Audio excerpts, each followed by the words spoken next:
been, when he first met me, he'd never been with a big woman before. And he looked at me like I was a unicycle. You know, like he knew he wanted to ride it, he just wasn't quite sure how.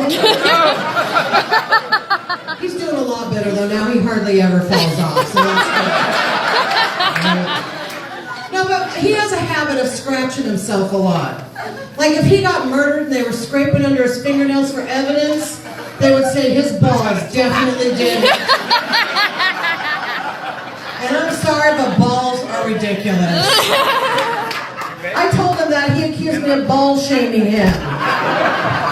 I said, why don't you have the common decency to be ashamed of those things all on your own?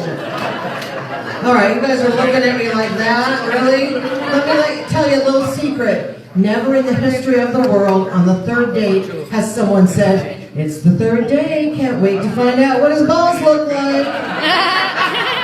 Because they're just wrinkled, bloated sacks, hanging around moping, waiting for someone to pet them like a pair of neglected basset hounds. At least a penis can stand up and be proud, right? But so just homely trolls hanging out with their hot friend, thinking maybe they're going to get some action because they just happen to be in the right place. It's like the penis is James Franco, the balls are Seth Rogen and Joey.